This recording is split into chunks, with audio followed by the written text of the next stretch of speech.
విలీనం చేసింది. మళ్ళీ ఏపీకి ఇది ఎక్కడ కాదండి, ఇంకో బాధ్యతలు క్వశ్చన్. అప్పగించిన తర్వాత మాట్లాడతారేమో, ఇంకా ప్రెస్ మీట్ పెట్టలే కదా.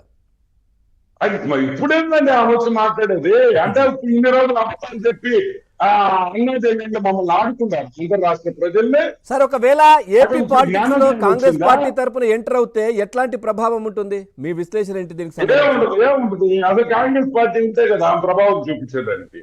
ఉమ్, నేను ఇంకోటి కూడా అడుగుతున్నాను మిమ్మల్ని, సింపుల్ పాయింట్. ఇప్పుడు మీరు ఆన్సర్ ఇండి, నేను ఆన్సర్ని, మీరు ఇది పార్టిసిపెంట్. ఉమ్. మొన్న వరకు కోడలు అనింది, ఇప్పుడు కూతురు అంటదా?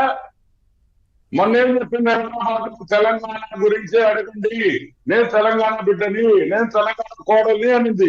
ఇప్పుడు అవన్నీ క్యాన్సిల్. తెలంగాణ లేదు, ఏమీ లేదు. ఇప్పుడు నేను ఆంధ్ర ఏపీ కూర్చున్నాను. ఏంటండి కాంగ్రెస్ పార్టీ ఇక్కడ ఉంది, అక్కడ ఉంది కదా sir.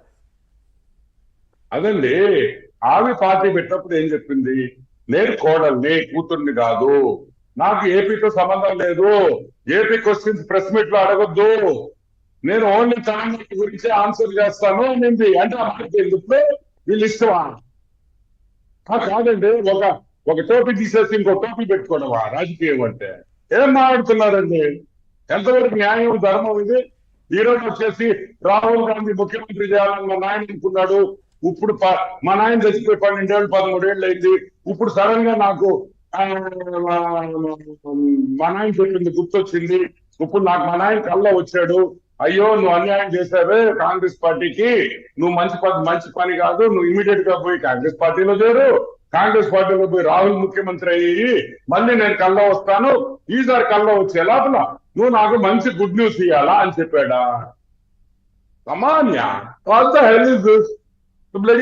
Drama going on. Okay sir, దీనికి ఏం చెప్తారు? అంటే షర్మిల ఏపీలో పాలిటిక్స్ లో కాంగ్రెస్ పార్టీ తరపున అడుగు పెడితే టీడీపీ పార్టీకి ప్లస్ అవుతుందనే చర్చ బయట చర్చ ఉంది. అది నిజమంటారా? తెలుగుదేశం పార్టీకి కాంగ్రెస్ పార్టీ వచ్చినా, షర్మిలమ్మ రాకపోయినా, ఈ రోజు షర్మిలమ్మ డిపెండ్ అయ్యే దౌర్భాగ్య పరిస్థితుల్లో తెలుగుదేశం పార్టీ లేదు, అవసరం లేదు. As it is Telugu Desam party బ్రహ్మాండంగా గ్రామ స్థాయిలో, మేము ఈ రోజు కాదు, గత మా చరిత్ర ఏంటో మీకు అందరికీ తెలుసు, ఎన్ని సంవత్సరాల నుంచి తెలుగుదేశం పార్టీ ఉందో మీకు తెలుసు. ఈ రోజు షర్మిల వస్తే మనం గలుపు దిశలో పోతాం అనేది అటర్ నాన్ సెన్స్. అసలు ఆ పార్టీకి మనుగడే లేదు. ఇప్పుడు కార్యకర్తల నుంచి వాళ్ళు ఎత్తుక్కోవాలా? అసలు ఆ వచ్చే ముందర గన్నవరం ఎయిర్పోర్ట్ లో ల్యాండ్ అయినప్పుడు క్షమాపణ అడగాలి. నేను మిమ్మల్ని మోసం చేశాను, మా అన్న ఒక దుర్మార్గుడు, మా అన్న ఒక క్రిమినల్, మా అన్న ఆర్థిక ఉగ్రవాది, నన్ను క్షమించండి, మిమ్మల్ని జీవితాలను నాశనం చేశాను, నేను మిమ్మల్ని చేతులెత్తి జోడించి అడుగుతున్నాను, నన్ను క్షమించండి, నా వల్ల 100 మంది మనుషులు ఈ చీప్ లిక్కర్ వల్ల చనిపోయారు, ఈ దోపిడీలకంతా నేను కూడా భాగ్యస్వామ్యం తీసుకోవాలి అని చెప్పొద్దా? చెప్పి రమ్మనండి రాజకీయాల్లోకి, ఆంధ్రాలోకి. రైట్. అంతేగాని వీళ్ళు ఇష్టం వచ్చినట్టు టోపీలు మారిస్తే ఇక్కడ ఒప్పుకునే వాళ్ళు ఎవరు లేరు సార్. ఇప్పుడు వైసీపీలో మీరు చూస్తా ఉన్నారు, ఇన్ఛార్జీల మార్పు, చాలా మందికి టిక్కెట్లు నిరాకరించడం, కొత్త వాళ్ళని పెట్టడం, ఏరియాల మార్పు, ఇవన్నీ జరుగుతూ ఉన్నాయి. ఆళ్ల రామకృష్ణారెడ్డి మంగళగిరి నియోజకవర్గం ఎమ్మెల్యే ఉన్నారు.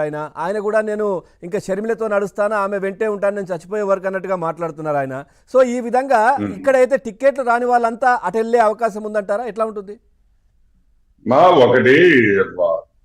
ఒకటి పాలిటిక్స్ లో అక్కడ టికెట్ రాలేదని అక్కడ జంపు, అక్కడ రాలేదని ఇక్కడ జంపు. అసలు బేసిక్ గా అసలు ఫస్ట్ టికెట్ కూడాల్సింది ఎవరిది? ఆళ్ల రామకృష్ణారెడ్డిది కాదు, జగన్మోహన్ రెడ్డి. ఇప్పుడు జగన్మోహన్ రెడ్డి ఒక స్కూల్లో హెడ్ మాస్టరు, వీళ్ళంతా స్టూడెంట్లందరూ ఫెయిల్ అయితే ఎవరిది తప్పు? హెడ్ మాస్టర్ తప్ప. ఒక స్టూడెంట్ ఫెయిల్ అయితే ఆ స్టూడెంట్ తప్పు, 2 స్టూడెంట్లు ఫెయిల్ అయితే ఆ టీచర్ది తప్పు, చదువు చెప్పే టీచర్ది తప్పు. 50 నుంచి 70 మంది ఫెయిల్ అయితే ఎవరిది తప్పు? Jaganmohan Reddy. So first Jaganmohan Reddy ticket తీసేసేయండి.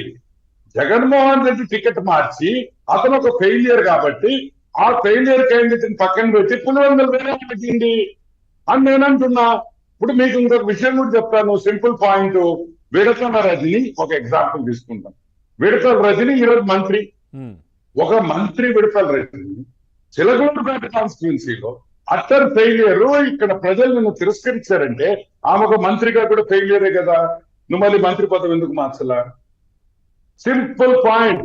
ఈ రోజు విడతల రజని చిలకలూరుపేటలో అట్టర్ ఫెయిల్యూరు, నీ దగ్గర ప్రజల్లో నీకు అసలు ఇదే లేదు, ఆదరణ లేదు అన్నప్పుడు నువ్వు ఒక మంత్రిగా అయితే సక్సెస్ అవుతావు? అసలు ప్రజల్లోనే లేవు, నీ కాన్స్టిట్యున్సీకే నువ్వు వేస్ట్ అని చెప్పి చిలకలూరుపేట ప్రజలు చెప్తున్నప్పుడు ఆ మంత్రి పదవి ఎట్లా కొనసాగిస్తున్నాడు జగన్మోహన్ రెడ్డి?